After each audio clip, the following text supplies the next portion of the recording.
Hello दोस्तों, स्वागत है आपका एक बार फिर से कमल एकेडमी कोच में। आइए आज फिर से कुछ नया सीखते हैं। हेलो स्टूडेंट्स, आज हम साइंस में नया चैप्टर स्टार्ट करने जा रहे हैं। That is air around us. मतलब हवा जो है सब जगह है। एयर क्या है, हर जगह प्रेजेंट होती है, अर्थ पे सब जगह प्रेजेंट रहती है। सारे लिविंग बींग्स को एयर ज़रूरी होती है उसे सर्वाइव करने के लिए, खुद को सर्वाइव करने के लिए। तो एयर क्या है, मिली इनविजिबल है, टेस्टलेस है, कोई टेस्ट नहीं है, दिखाई नहीं देती है, इसमें इसकी कोई भी स्मेल नहीं है। लेकिन ये स्मेल कैरी करती है कुछ थिंग्स के, चाहे फ्लावर्स हो गया, फ्रूट्स हो गया, गार्बेज हो गया, ये सब की क्या है, जो स्मेल होती है वो कैरी करके लेकर आती है वो। तो हम एयर को मेनली देख नहीं सकते, सिर्फ उसकी प्रेजेंस को फील कर सकते हैं। फैन चलता है तो क्या होता है, उसमें से एयर बनती है। तो एयर क्या हम फील करते हैं, ओनली हम सी नहीं कर सकते उस चीज़ को। जो एयर चलती है, जो हवा चलती है, उस मूविंग एयर को बोलते हैं विंड। यानी कि moving air is called wind. जब एयर मूव्स करती है, किसी भी चीज़ से जगह एयर मूव करते हैं, अगर मान लो चक्री है, हम बनाते हैं कुछ चक्री टाइप का बनाते हैं, तो जब एयर वहाँ से मूव करती है तो चक्री जो है वो रोटेट होती है। विंड जो है वो और भी चीज़ को मूव कर सकता है, जैसे कि विंड जो है हॉट एयर बैलून्स होते हैं उनको कैरी करता है एक जगह से दूसरी जगह ले जाने के लिए। ग्लाइडर्स होते हैं उनको एक जगह से दूसरी जगह ले जाने के लिए कैरी करता है। सेल बोट्स में जो होती है, सेल बोट्स में भी विंड यूज होती है। विंड नहीं होती सेल बोट्स आगे नहीं बढ़ पाएगी ऐसी। पैराशूट्स को भी हेल्प करता है सेफली लैंड करने के लिए। तो मेरे लिए ये बहुत ज़रूरी है एयर की स्पीड को जानना और एयर की डायरेक्शन को जानना अपने एडवांटेजेस के लिए। तो हम उसकी डायरेक्शन किस तरीके से जान सकते हैं, एक डिवाइस होता है वेदर कॉक, उसे यूज़ करके हम एयर की डायरेक्शन को जान सकते हैं कि एयर किस डायरेक्शन में ब्लो हो रही है, किस डायरेक्शन में चल रही है। और एक डिवाइस और होता है जिसे बोलते हैं एनीमोमीटर, जिसके थ्रू एयर की स्पीड को मेजर कर सकते हैं, मतलब एयर जो है वो कितनी स्पीड से ब्लो कर रही है। जब विंड किसी भी लो स्पीड पे ब्लो करती है, लो स्पीड पे चलती है, उसे बोलते हैं मेनली ब्रीज। और जब विंड बहुत हाई स्पीड पे ब्लो करती है उसे बोलते हैं स्टॉर्म। तो विंड जो है बहुत तरीके से हमारे हेल्प करती है। इससे हमें ठंडक मिलती है, हम कूल फील करते हैं। जो वेट क्लॉथ्स होते हैं वो जल्दी से ड्राई हो जाते हैं, जल्दी से सूख जाते हैं वो। ये पॉलिनेशन में भी हेल्प करता है। पॉलिनेशन मेनली क्या होता है, हमने पढ़ा था, एक ट्रांसफर होता है पोलन ग्रेन से, फ्लावर के स्टिग्मा में से एक एंथर से, मतलब एक एंथर से लेके स्टिग्मा में ट्रांसफर होता है ग्रेन्स, पॉलिनेशन जिसे बोलते हैं हम। तो पॉलिनेशन यहाँ किसकी वजह से हो रहा है, एयर की वजह से हो रहा है। ये सीड्स को डिस्पर्स करती है, फ्रूट्स को डिस्पर्स करती है, मतलब बहुत बड़े एरिया में फैला देती है, जिसके थ्रू क्या होता है, प्लांट्स ग्रो करने चालू हो जाते हैं अलग अलग जगह पे। ये विंड मिल्स को रोटेट करती हैं और इलेक्ट्रिसिटी जनरेट करती है। जैसे विंड मिल होता है जो कि विंड एनर्जी को इलेक्ट्रिकल एनर्जी में कन्वर्ट करता है। तो ये विंड जो है वो विंड मिल्स को रोटेट करेगी और इलेक्ट्रिसिटी जनरेट होगा उसमें से, और एयर की वजह से बर्ड्स और इंसेक्ट्स फ्लाई भी कर सकते हैं। देन नेक्स्ट बात करते हैं हम इसमें प्रॉपर्टीज ऑफ एयर। एयर की क्या क्या प्रॉपर्टीज है। सबसे पहली बात आती है यहाँ पे, एयर जो है वो स्पेस ऑक्यूपाई करता है। अब ये चीज़ एक एक्टिविटी शो करके बताइए कि एयर जो है वो किस तरीके से स्पेस ऑक्यूपाई करता है। यहाँ पे एक ग्लास डाल लिया और एक ग्लास वेसल लिया है। ग्लास वेसल में जिसमें पानी बिल्कुल फिल्ड है, और एक ड्राई ग्लास डाल लिया है जिसमें उसके बेस के अंदर, यानी कि ग्लास के अंदर जो बेस होता है उसके अंदर पेपर चिपका दिया है। तो सबसे पहले क्या किया है, जो सिलेंड्रिकल ग्लास था हमारा जिसके अंदर में पेपर चिपकाया था, उसे सबसे पहले वेसल में उल्टा रख दिया है, बिल्कुल उल्टा रख दिया है। तो उसमें क्या होगा, एयर है और पानी उसके अंदर फिल नहीं होगा, क्योंकि एयर ने क्या है, जगह ले लिया है ग्लास के अंदर, तो पानी उसमें से फिल नहीं हो सकता। लेकिन जब वो सिलेंड्रिकल गैस उसको थोड़ा सा हम तिरछा करेंगे, टिल्ट करेंगे, टेढ़ा करेंगे, तो धीरे धीरे हवा निकलेगी उसमें से, एयर निकलेगी, किसके फॉर्म में, बबल्स के फॉर्म में, और धीरे धीरे वाटर अंदर एंटर होता चला जाएगा और जो पेपर है वो वेट हो जाएगा। तो इससे हमें क्या पता लगता है कि जब हमने ग्लास को पूरी तरीके से डाला था पानी के अंदर, उसमें से कोई भी जगह नहीं बची थी एयर पास करने के लिए, इसलिए पानी जो है वो अंदर नहीं गया। लेकिन कुछ जगह हमने बाद में दी थी, उसके थ्रू क्या हुआ, एयर जो है बाहर निकल गया, वाटर जो है अंदर चला गया। तो इस एक्टिविटी के थ्रू हम ये क्या जान सकते हैं कि एयर जो है वो स्पेस ऑक्यूपाई करती है। नेक्स्ट प्रॉपर्टी आती है एयर की, एयर हैज मास। एयर में मास भी होता है, ये भी एक एक्टिविटी के द्वारा बताया गया है। मतलब एक रूलर लिया हुआ है जहाँ पे 2 बैलून्स को इन्फ्लेट करके, मतलब उसमें हवा भर के दोनों साइड को लटका दिया है, तो वहाँ पे स्केल में दोनों जगह बैलेंस बन गया है।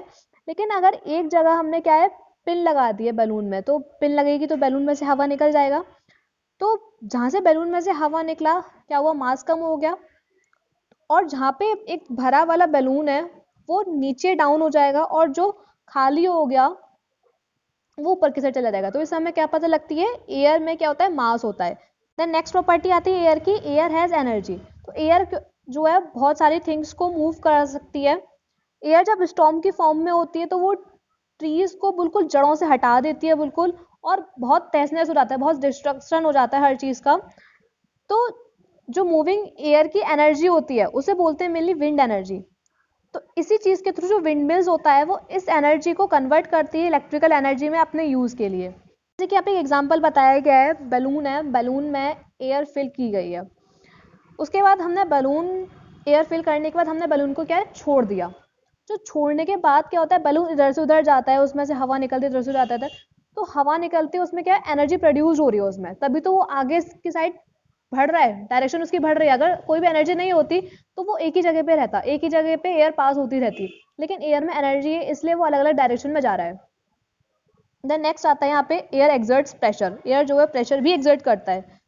जब हम बैलून में एयर फिल करते हैं तो उसका जो प्रेशर होता है वो बैलून को इन्फ्लेट्स करता है, मतलब जो सरफेस होती है बैलून्स की वो बाहर की तरफ निकली आती है। तो जितना ज़्यादा हम, मेनली बैलून क्या है, राउंड शेप में होता है, तो ये क्या शो हो रहा है कि अंदर क्या है, एयर प्रेजेंस है, और इसका जो प्रेशर होता है वो सब डायरेक्शन में सेम होता है।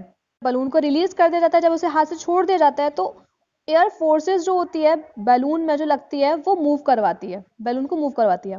इसी थ्रू जैसे हम कोला पी रहे हैं स्ट्रॉ से, तो ये एक एयर प्रेशर के थ्रू ही लिक्विड जो है वो ऊपर आ रहा है सरफेस के, फोर्स लग रहा है, स्ट्रॉ में फोर्स लग रहा है, जिसके थ्रू लिक्विड जो है वेसल्स में से स्ट्रॉ के थ्रू ऊपर आ रही है। तो इसके थ्रू हम क्या है, कोला पी सकते हैं। नेक्स्ट प्रॉपर्टी आती है एयर की, एयर इज अ मिक्सचर। तो एयर जो है बहुत सारी गैसेस का मिक्सचर होता है, सबको पता ही है। बहुत सारे पार्टिकल्स होते हैं उसमें, सस्पेंडेड पार्टिकल्स भी होते हैं जो मतलब नीचे नहीं बैठते, जो एयर में फ्लो करते रहते हैं। जैसे तुम देखते हो धूप वगैरह में, देखते हो कहीं किसी छोटे होल से लाइट आ रही होती है, सनलाइट आ रही होती है, तो उसमें बहुत सारे पार्टिकल्स दिख रहे होते हैं, वो होते हैं मेनली सस्पेंडेड पार्टिकल्स। तो एयर में बहुत सारे पार्टिकल्स होते हैं, बहुत सारे मिक्सचर्स होते हैं, और मेजर कंपोनेंट होते हैं मेनली एयर के, हो गया नाइट्रोजन गैस हो गया, ये मेनली 4/5 पार्ट कवर करता है एयर का। सबसे ज़्यादा पार्ट जो होता है एयर में वो नाइट्रोजन का होता है। देन आता है ऑक्सीजन, ऑक्सीजन भी बहुत मेजर पार्ट कंपोनेंट होता है एयर का। कार्बन डाइऑक्साइड हो गया, आर्गन गैस हो गया, और भी गैसेस होते हैं जो एयर में प्रेजेंट रहते हैं। वाटर वेपर्स भी जो है वो एयर में प्रेजेंट रहता है। वाटर वेपर्स हो गया, डस्ट हो गया, स्मोक हो गया, ये सब भी एयर में प्रेजेंट होते हैं। देन नेक्स्ट आता है water and soil also contain air. Water और सॉइल में भी दोनों में एयर प्रेजेंस होता है। तो वाटर में क्या है, एयर डिजोल्व होते हैं उसमें, उसमें ऑक्सीजन प्रेजेंट होते हैं। जैसे कि एक्वेटिक प्लांट्स एनिमल्स होते हैं, सरवाइव करने के लिए वो क्या ऑक्सीजन यूज करते हैं। वो प्लांट्स जो है वो कार्बन डाइऑक्साइड एब्जॉर्ब कर लेते हैं वाटर में से अपने फूड को प्रिपेयर करने के लिए। और जो एक्वेटिक एनिमल्स होते हैं उनके पास कोई एक स्पेशल ऑर्गन्स होता है, जैसे कि गिल्स हो गया, होल्स हो गया, ये एयर को ब्रीथ करने के लिए, जो कि वाटर में डिजोल्व रहती हैं, वो इस ऑर्गन्स का यूज करते हैं। जैसे कि फिश है, टैडपॉल है, क्रैब्स है, इनके पास गिल्स होते हैं रेस्पिरेशन के लिए। एयर जो है वो सॉइल के पार्टिकल्स में भी ट्रैप रहता है। अब जैसे कि अर्थवॉर्म हो गए, स्नेल्स हो गए, कोई भी छोटे छोटे एनिमल्स हो गए जो सॉइल के अंदर रहते हैं, वो वहीं से रेस्पायर करते हैं, वहीं से एयर को यूज में लेते हैं। जो प्लांट्स की रूट्स होती है उन्हें भी एयर की जरूरत होती है, वो सॉइल में से यूज की जाती है।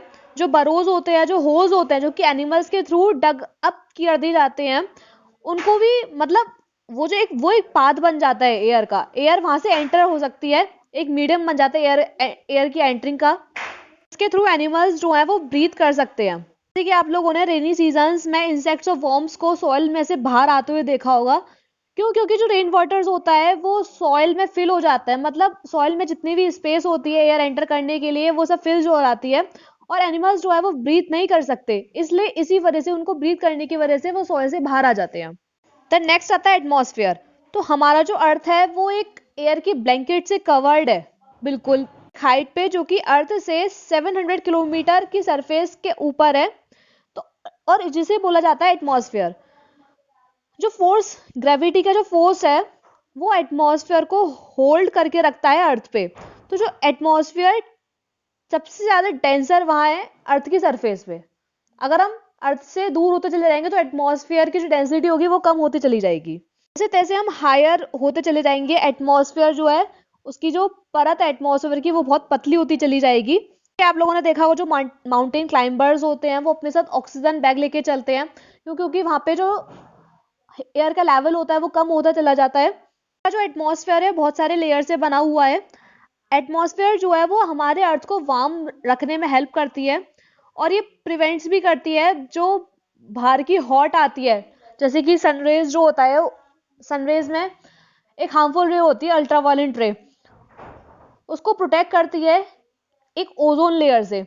ओजोन लेयर के अल्ट्रावायलेंट रे को प्रोटेक्ट करती है और उससे डिसीजेस नहीं हो सकते। मतलब अगर डायरेक्ट रेज आएगी सन की तो उससे खतरा होने का चांसेस बहुत है, कैंसर वगैरह होने का चांसेस बहुत है। तो लेयर होती है एनवायरनमेंट में ओजोन लेयर, वो प्रोटेक्ट करती है हमारे अर्थ को। एटमॉस्फेयर जो है वो और भी रोल प्ले करता है क्लाउड्स की फॉर्म, क्लाउड्स को बनाने के लिए, रेन्स के लिए, स्नोज के लिए। देन नेक्स्ट आता है ऑक्सीजन कार्बन डाइऑक्साइड साइकिल। मतलब एयर में जो ऑक्सीजन और कार्बन डाइऑक्साइड की साइकिल होती है उसके बारे में बताया गया है यहाँ पे कि किस तरीके से ऑक्सीजन जो है एटमॉस्फेयर में रिप्लेस्ड होता है, किस तरीके से कार्बन डाइऑक्साइड होता है। लिविंग ऑर्गेनिम्स जो होते हैं वो ऑक्सीजन के बिना सर्वाइव नहीं कर सकते, उन्हें ऑक्सीजन चाहिए कंटिन्यूसली सर्वाइव करने के लिए। ये ऑक्सीजन क्या है, कंज्यूम्ड होती रहती है लिविंग बींग्स के थ्रू, और फिर भी इसकी अमाउंट जो होता है एयर में वो कांस्टेंट रहती है, वो चेंज नहीं होती है। मतलब ऑक्सीजन कम नहीं होती है एनवायरनमेंट से। क्यों? क्योंकि जो ऑक्सीजन कार्बन डाइऑक्साइड साइकिल है वो कंटिन्यूसली चलती रहती है एटमॉस्फेयर में। अब क्या होता है, ह्यूमन बींग्स एनिमल्स जो है वो ऑक्सीजन को लेते हैं एटमॉस्फेयर में से और कार्बन डाइऑक्साइड रिलीज करते हैं ब्रीथिंग के थ्रू। देन बर्निंग के दौरान जो ऑक्सीजन है वो यूज होती है और कार्बन डाइऑक्साइड रिलीज होती है। ऑक्सीजन के प्रेजेंस में सारे सब्सटेंस जो है वो ब्रेक्ड होते हैं, वो फूड को ब्रेक करते हैं अपनी बॉडी में और एनर्जी प्रोवाइड करते हैं। तो ये तो था हमारा बॉडी का काम।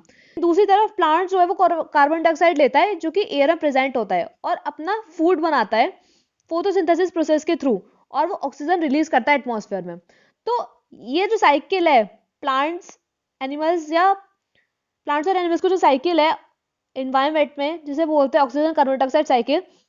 एनिमल्स क्या है वो ऑक्सीजन लेते हैं, कार्बन डाइऑक्साइड निकालते हैं, और प्लांट्स क्या है कार्बन डाइऑक्साइड लेते हैं, ऑक्सीजन निकालते हैं। तो इसके थ्रू एनवायरनमेंट में ऑक्सीजन और कार्बन डाइऑक्साइड की गैस जो है वो कांस्टेंट रहती है। यहाँ पे प्लांट्स और एनिमल्स जो है वो आपस में इंटरडिपेंडेंट रहते हैं एक दूसरे पे।